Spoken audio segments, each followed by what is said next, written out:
Hi guys, hope you're doing well. We're here at Jomo Kenyatta International Airport, and of course we are having mheshimiwa hapa George Wajackoyah na pia Eric Omondi wako pamoja. Anyway, Wajackoyah, umetoka all the way from Jamaica. Pengine you can let us know ulikuwa pale kwa shughuli gani? Kwanza, thank you very much members of the press, and I hope Eric Omondi will not be arrested.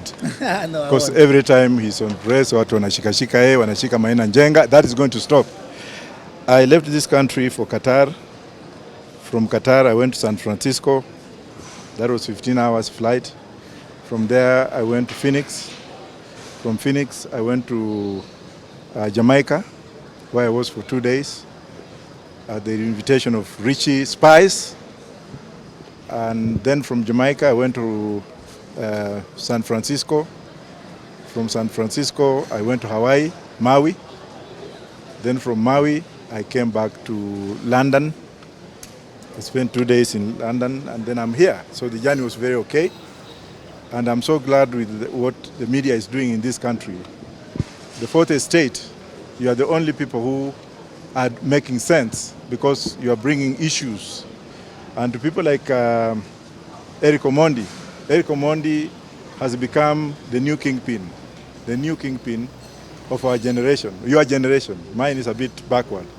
And it's this kind of people that we need to hand over power, because we have had a lot of same people, same hegemony from independence. Ni hao tu, kila wakati hao ndio watalete maendeleo. Kila wakati ni hao. Hata saa hizi ukiona hizo mesa zote zimejaa ni hao tu. We need to replace them. But much gratitude goes to Raila Amolo Odinga for having been very consistent. His mind is fresh, his ideas are fresh. It's only that every time he stands for election, they steal his elections. They steal Raila's election every time. And I'm also thankful to the Republic of Niger. I'm very glad that Niger, Mali, Gabon, and Burkina Faso has brought in a new trend of politics. I thank the Russians. And the Chinese. I didn't like the Chinese before, but I think I'm going to make some kind of inroads. The transitional period in African politics is what we need. We are tired of the same goons, same people, same. Why would you be arresting a young man like this one, who has never even stolen chicken? Kila wakati Eric Omondi akisimama, mnashika yeye, mnapiga yeye. The Constitution guarantees his liberties. People like Maina Njenga, you've arrested this man, umepeleka yeye kotini, bado natuma polisi kwenda kushika yeye. And they are here listening, the NSIS. I'm telling you, your time has come. You should know that you are frustrating your own country people. And to Raila Amolo Odinga, we need to make sure that our Baba is not reflective of the old generic generation. Baba's mind is very fresh, lakini kuna watu wanamtumia. Kuna watu wanatumia Baba as a ladder. Already, they are planning Baba's transition before he dies. Kuna watu pale wanataka who is Baba going to support? Wako pale tu because wanataka waingie kwa mguu ya Baba. How do you inherit ODM? Huyo ndio mama ya Baba. Leave alone Mama Ida. Why do you want now to come in? And we are going to reveal this when the right time comes. Those goons who are sitting around Baba, waja niwaambie, your time is up. We have the likes of Eric Omondi, who actually can help Baba. And for the MP, the MP who has actually been, those MPs who have been kicked out of ODM, who resign leo, na mimi nita support Eric Omondi for Langata. Okay, Eric Omondi has been preaching about a revolution. Amekuwa akifanya maandamano here and there because of the current government. Does it mean that you've joined him to push about this revolution? Well, Eric Omondi is doing what we have been doing. Eric Omondi is doing what Baba has been doing. If we say that we join Eric, we shall be insulting Baba. Yes. We are doing what Baba has set, and now Eric is taking the right path. And that's why the Raila Odinga family loves Eric, because they can see he's young blood. He's a go-getter. He fears nothing. How many times have they arrested this young man? And whenever they arrest him, they torture him, they put him in Land Rovers. Why in modern Kenya? Why are we having this dictatorial regimic kind of agitation? What's wrong with Ruto's government? We thought we left these things long time ago. The other day, Gachagua was being arrested. Yes, that was wrong. He was taken to court. Yes, he went to defend himself. Now, Maina Njenga was arrested. And outside there, they are still arresting him, beating him up, torturing him. And then the same Gachagua has flown to Colombia, wherever it was. Was it Colombia or, well, yeah. Has he seen how things work there? Why do you put police on the streets? I was a policeman, so what? Why do you use the police? Why do you ban people like me from going to Mount Kenya? You're just spreading my message. If I run for election today, Baba is still alive, but I'm just saying, supposing I was to run for president, me and Gachagua, I'll defeat him in Mount Kenya very early in the morning because he's interfering with my supporters. He's telling people not to work with me. Na huko America natembea na president, huko Jamaica napewa red carpet. When I go to UK, I'm given red carpet. It's only in this country where I've got people who have no moral hygiene. Hawana moral hygiene, hawana morality. I think when Gachagua was a district officer, I was an intelligence officer.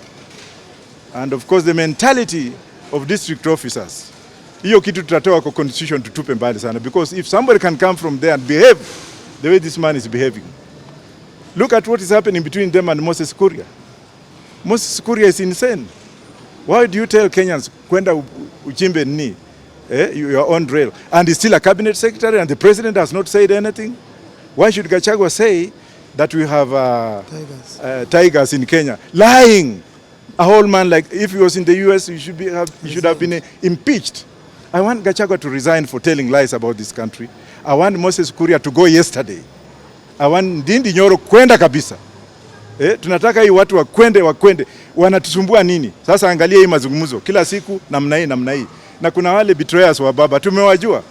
Wanakaa tu karibu na baba, wakichukua tu vitu hivi. Raila is a very smart man. He knows what is going on. Why should we be having this monolithic mongoose? Watu ambao banana akili yao imeenda mbinguni. Sijui kwa shetani huko. It has been a tough time, especially when it comes to economy in our country. As we speak, mafuta imepanda, and I read somewhere inasemekana itaendelea kupanda. As a leader, what are your views on that? I think the people who elected these people should face the route. As Eric said recently, hii mambo ya maandamano sasa wacha wananchi wenyewe waichukue. Because if you go to Uganda, how much is a liter of petrol? Uganda, and then they import oil from Kenya, through Kenya, pipeline, taxes, kila kitu, na oil yao iko chini. Tanzania pia iko namna hivyo. Alafu Kenya inaenda hivi. The other day we made some kind of demonstration, wakarudisha kidogo. Wale watu wa EPZ, those stupid clerks in EPZ, where do they get the monotony or monopoly of increasing prices of fuel? Who gives them that order? Wanasema tu order imeenda hivi na tumeletewa pikipiki twingine juzi at electric. Hiyo zitaenda wapi? Let this government stop mocking with the people of this republic. Look at what is happening in West Africa. It is coming here very soon. I don't know what we should do. And that's why I'm welcoming the Russians and the Chinese. For the first time, colonial mentality. Watoke. Why is BP, why are the French companies, the owners of Total, not talking about it? Why are the French exploiting everywhere they go? I'm also asking the French to leave this country. We have had enough of them. Watoke na waende kabisa. And if they don't go, time will come when we shall go and remove them forcefully. Professor, recently you said in a statement that President Ruto is running the government in a pata potea manner. Do you think he has the skills to run this government? Not at all. He has failed. If I was the president, I'll take it easy like Kibaki. I'll make things run. When you go and take people who are not qualified to help you run the government. Alisema mama mboga, kuna mama mboga kwa hiyo cabinet, labda ni Alice anaitwa Alice. Wahome huyo ndio mama mboga yake. Alienda akasema sijui boda. Ndindi Nyoro ndio boda pale. Watu kama hao, what do you expect? People who cannot reason. People who have never seen anything. People who have no experience. That's why we like the cabinet, we like the constitution to be changed so that cabinet secretaries should be appointed through parliament, from parliament. They are answerable. Lakini ukichukua mafaranga ya kuku kama hawa, wengine wajua, angalia wengine, they have become billionaires. Look at Murkomen. Murkomen is wearing a watch Muliona juzi. How many millions? Where did he get that money from? What is happening with parastatals? What is happening with employment in this country? Is Kalenjin's one side? Kikuyu's the other side. Is that incitement? Let us do the audit and find out people have been appointed, even in parastatals. Wakitaka serikali yao wakae nayo. It's time we demarcate this country. The constitution allows us to hold a referendum so that we can have a state within ourselves, self-determination. And I echo the words of Mwangi Wairia. Some of us are very experienced, very educated. We advise other governments outside. When we come in our own country, we are relegated. Alafu wanataka mmenibia kura because I got 2.8 million. Wakaiba, alafu nataka mimi niende kneel before Ruto niombe kazi. Am I crazy? Gentlemen of the press, I have principles and I go by them. And that's why I like this young man, Eric. Eric's principle has attracted Babas, has attracted me, and Azimio leadership. We are looking at him and saying, now, let us unite as a team and put him up there as one candidate, formidable candidate. Instead of putting this candidate, that candidate, we want to put Eric Omondi there. Na hiyo itaingia. Let them call for elections. He's the next MP for Langata. I'm not campaigning for him because I like him, but I like his resilience. I like his persona. I like his integral kind of agitation. I like the way he goes to parliament. And in this country, unless they arrest you, mock you, put you inside, you can't become a leader. That is the trend. For us, we have been arrested before during Moi's time. We were detained. I went into exile for all these years. I matured. So we are not afraid of being arrested. We are not even afraid of being shot. We are not even afraid of anything. Ruto should do the right thing. He must do the right thing. Otherwise, he's isolating his own Kalenjins. And they must be careful of Gachagua. Why is Gachagua making sure that leaders from other tribes cannot go to Mount Kenya? Because he's afraid. Na mimi nikienda Nyeri kesho mtaona. Let me go with Gachagua to Nyeri tomorrow. You will see that nitakuwa na watu wengi kumshinda. Si ati ni watu wa bangi. Yeye ananiita mtu ya bangi. Mimi nikichaa. I'm doing my second PhD now. My 14th law degree. Am I crazy? Let these people go somewhere. Maybe I give you a chance now too. Okay, maybe before you give him a chance, it's been a while since we saw Azimio maandamano that was going on. It was called off, Elisha. Does it mean maybe Azimio and the government, they're trying to talk and come up to something like a handshake or something? Maandamano ijaisha. Na haitaisha. Na iko kila siku. Wacha wakae pale wakidanganya watu. You know, they think they are fooling with us. Oh, wacha tufanye hivi, climatic conference ipite namna hii wengine. Why is Gachagua saying that they should not count the votes? Oh, look at what happened in Gabon. That motherfucker, I'm sorry to say like this, who was overthrown recently, had only 11%. The army went and opened those servers. We don't want that to be the situation here, but I can assure you that if those servers are opened, Raila will be number one and my 2.8 million votes will be there. Don't you think maybe we should not be talking about the votes right now? We should be talking about the way forward as a country because we are not doing well. Wewe kama umeiba bibi ya mtu alafu bibi akuje na mtoto mimba iko huko ndani utasema tuache kwanza mtoto azaliwe ndio tuende hivi. You must defend what is your own, right? Very important. Maybe the other day we saw the Nairobi governor, that's Johnson Sakaja, and Babu Owino engaging in an online fight. Netizens are not happy about that, and they went ahead speaking about things like liposuction and them smoking weed. Also, that maybe what can you comment on that? Smoking weed is legitimate. It's only a white man who came and told you smoke nicotine, smoke zile masigara zingine, wacha hii, kunywa pombe, kunywa ile mawiski. What's wrong with smoking weed? It's only people who are insane who are saying ati ukikunywa hiyo utakuwa wazimu. Na watoto wakubwa kwanza ni mawazimu juu ya cocaine, right or wrong? Our grandfathers have been smoking weed for a long time. It's medicinal. People don't just understand the logic behind it.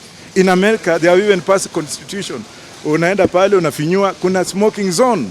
Let people smoke weed. What's wrong with that? Let it actually be used for manufacturing, for medication, and for what have you. Like now, this watch you see here, this is fiber. Because of this fiber, it makes this watch to be 11 million. Because of the fiber. Because of the fiber. Now, if you look at the ship, you look at the planes, the drones, they're all made out of fiber, which is one of the byproducts. Canada last year alone got $484 billion out of fiber, which comes from. China grew 165,000 acres of wheat. They got 3 trillion in the first harvest. 1.5 trillion was lent to Kenya to build this highway. Alafu hapa tunalala tu ati ni mbaya, mnaenda kwa Kristo sijui mnafanya nini. Even in Israel, even Jesus smoked weed. Go and read the book of Deuteronomy, read the book of Ezekiel 39. Soma Biblia ujua kwamba weed is legal in Israel where Jesus was born. It's used during baptism. Alafu hapo anakuja mzungu alikuja hapa anasema ati hii ni mbaya, hii ni mzuri. Alafu anatuibia. Alafu they make it legal. Pharmaceuticals use it. They produce it from where? Is Museveni mad to legalize it? Is South Africa mad? Is Zimbabwe mad? Is Rwanda mad? Is Holland mad? Is America mad? Is Britain mad? Is Denmark mad? Why do they have it? It's only in Kenya where things happen this way. They can pass LGBT. Mwanaume alale na mwingine. Hiyo is good to them. Lakini weed, which has been there, which helped our grandfathers and treated them for many years before colonialism, which also helped the Mau-Maus to restrain the cold environment. Watu tunalala. Hii ni pesa. Kama ningekuwa president saa hizi Galana Gulalu ingekuwa imepandwa na tumeharvest because it's only 4 months. Kila mtu angekuwa na magunia ngapi ya banki? Gunia moja 50 kg kwa New York Stock Exchange. It's 302 million US dollars. Sasa ukiwa na hiyo gunia moja tu na hiyo pesa, huwezi kujenga kanisa yako. Huwezi kujenga baa yako. Huwezi kujenga shule yako. Alafu hapo unakuta wengine wanakaa huko ati na wenye wanakaa ni wale mapastors unaona State House kila siku na matumbo kubwa wamebeba bahasha. Morality and religion in this country. Professor, the last question, talking about the Nairobi County leadership, recently we saw Babu Owino blasting Sakaja over the way he runs this government, or rather the county. Do you feel maybe Babu Owino is planning to vie for the gubernatorial seat the next general election? It's within his right to run for the seat, and I'll support him. If Tim Wanyonyi runs, I'll support. Even if this young man runs, which I'll support. But let's leave that aside. Sakaja has failed. We have people who are sacked. Was it Kim's? Ile brigadier army alikuwa. Yes. He sacked those people, he never paid them. Nairobi County has become very filthy. Sakaja is very, very proud man. When Gachagua was abusing Gachagua, I took the cross on behalf of Sakaja to tell of Gachagua. Did he ever even call me to say what? That guy is very proud, and that pride ndio itafanya atakuwa one term governor. Na ajua kwamba nimesema, na mimi nikisema niko na spirit kama ya Raila. He's a one term governor, so Babu is right. You also mentioned somewhere on Twitter that President Ruto is also a one-time president. Well, he is if he doesn't change. And also if he doesn't open the server, he's not the president. Unless he opens the server, then we shall decide to say, we shall think of whether he will be a one-term president or not. After opening the server, fungua server, kama uli win, bas tutaongea mambo ingine. But if you did not win and then you stole the election, well, and gentlemen of the press, I have so much experience. I've lived in exile for so many years. I've been in Britain for many years, in the US for so many years. I practiced in those two countries. Dictators don't last long. I met Mobutu's son in London yesterday. He's so poor, mpaka nikashangaa. Hii ni nini? Wakae wakijua they are temporary. They can kill, they can do what have you, but when their time comes, angalia Uhuru iko wapi? Who knew that Uhuru would shake my hand after all this? But would he have shaken my hand before that? Ruto ajua kwamba presidency is temporary. Afanye kazi yake, afungue server kwanza. Akishafungua server nini? Lakini mambo ya kutichezea kama Azimio, fanya hivi. Tuingine, I mean, where is the legitimacy? When the president says something, Gachagua anapinga yeye. Kama hii mambo ya Azimio hii. Gachagua badala ya hao kungojea matokeo ya mazungumzo, Gachagua wako tu nini? Kila mahali president anaenda, Gachagua yuko pale. What is he afraid of? Does he want Ruto to die so that he takes over? Why can't he stand firm and do what is required to do by law as a deputy president of this country? Why must he be following Ruto? Why can't he come to Kakamega alone? Why can't he go to Nyanza alone? Why can't he go to Mombasa alone? Awache kufuatafuata president, afanye kazi yake. I don't hate Gachagua, but I'm telling him that the trend which he's creating is bad for our generation. It will mean we shall fight in this country. Our generations will fight in this country. People like you who are not paid well, the media, nobody's talking about you. When you go to the US, the media is highly paid and recognized. Hapa, mtu akifungua radio station, wewe nenda. Hata hakuna pesa mnapewa. I am sure some of you just came here on your own. So we need legitimacy. We need people to look at things the way they are. And I'm warning this country. They can arrest me, I'm here. Who cares? But I'm telling them, and I'm warning the police as well. Mwanza kushikashika watu, mnawapeleka kwa nyumba, mna blindfold, your day will come. Wile mtu alikuwa anataka kuua baba, ako wapi?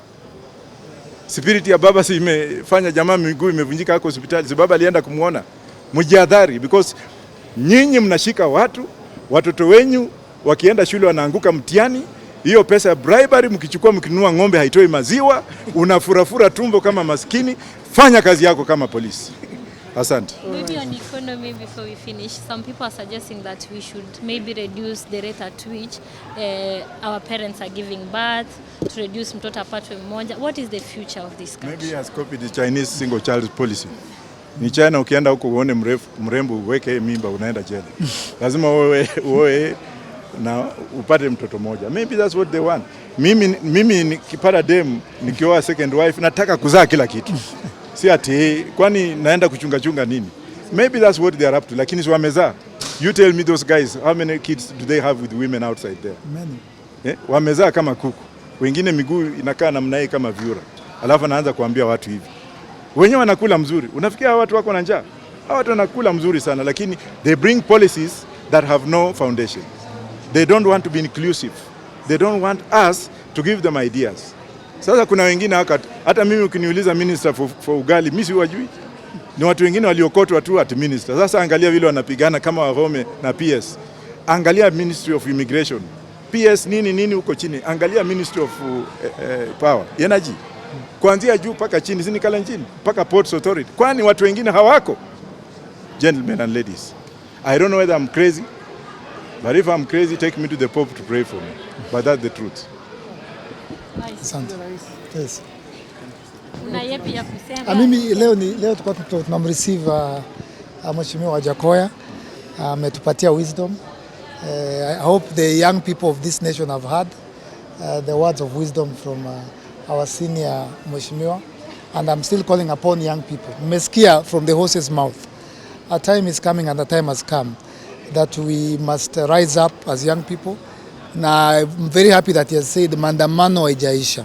Na hizi excuses za environment, tulisema tuko sawa na mvua, tuko sawa na jua, ni unga tunataka. And as I said the last time tukitoka jela tukasema tunaenda Tuesday. Mheshimiwa, jana kulikuwa na water cannons, kulikuwa na GSU town, na nikatumiwa message na mtu wa NIS, sijui kama ni uongo ama ukweli, nikaambiwa if you love your life usitoke kwa nyumba. Mimi kuna mtoto mdogo nikaambiwa nisitoke. But I want to sikuogopa. I want to reiterate. I want to say clearly that we are going to rise up. We are going to unite. We are going to rally. We are going to rally young people. We are going to do what we must do to deliver this country from the shackles of corruption and economic sabotage. First of all, mimi naomba President Ruto, tomorrow morning, kesho asubuhi ukiamka, sijui kama uko New York ama Kenya, tafadhali fire your cabinet, all of them. Fire all of them, because you need to listen to the people and not your people. Yeah? Watu wana messy government ni cabinet yako. Fire all of them. Wafukuze. Don't listen to your people. The president is listening to his people. Don't listen to your people. Listen to the people. The voice of the people. Watu wanalia. Na pia tulimwambia priorities ziko wrong. Hatuhitaji electric bikes. Juu hata stima hatuna. Hatunanga stima, napoteanga 3 days. Hatuna charging points. People want unga. Huyu rais akikampeni alisema na nikiweka Biblia chini unga itaenda chini. Wanasema give us time. It's been 1 year. Hivi nilikuuliza chali yake kuambia atakubaia phone na imekuwa 1 year hajakubaia phone. Huyo ni muongo. The president lied to us. They used deceit and lies to get into power, which Mheshimiwa amesema is not even sure mpaka tufungue server. They told us about borders, about taxes going down, about fuel going down, about unga becoming 100. Everything they told us was a lie. Yeah? Ni kama kukatia demu na mdanganya nyumba ni yako, gari ni yako, viatu ni zako, kumbe umeomba Wajackoyah saa. Umemwomba saa, hii watch ni yangu. That's what the president did. He lied to us, and we must call him out, and we must call his government out. And I would advise him as a young man, fire your cabinet. All of them. Tomorrow, not next week. No, don't fire them on Friday. Tomorrow, Thursday. Wake up and fire them. You'll see a change. Because you gave offices to your acquaintances and your friends. The president does not work with professionals. It does not work with managers. It does not work with anafanya na marafiki zake. People who don't understand their ministries. That's why unaona wanatuambia tuchimbe mafuta. Yeah? So me I'll say the same things. But finally, leo ni siku ya mheshimiwa na nataka enda pumzike. If you are a young person and you are listening to my voice, get ready. We are going to call upon you. We are going to call up. Recently tuliona waliitisha only 350 young men to come for employment at the army. There were there over 16,000. A recipe for disaster. Gachagua anaangalianga kamera vile anaangalia hivi. Anaambia vijana hakuna kazi hapa. Anaambia graduates, nyinyi ni watu wa mjengo. Recipe for disaster. Unemployment. I keep telling you, na juu mimi comedian mnacheka. Very soon we will rise as young people. Na tushaanza kupewa permission na wazee. Sisi tunangoja tu permission. We will rise up, we will rally each other, we will go to the street. Haya, baba anaendanga narudi. Sisi tukienda streets tutatoka. So it's the same message, it will never change. Unga lazima ende chini, mafuta ende chini, until and unless that happens. Young people, get ready for a revolution. We will not fear to say that word. We've started saying it. There shall be a revolution. And Mheshimiwa, probably love to know, do you recognize President Ruto as the president of Kenya? Let him open the servers, then I'll answer you that question. So do you recognize him or not? Let him open the servers, then I'll answer you that question. And what is the relationship between you and Eric? Eric is a Kenyan who has attracted us with his doings. It's a young man who has attracted the international community, including us, because of the sacrifices he's making. Okay. Thank you. Asanteni sana. Asante sana. God bless you.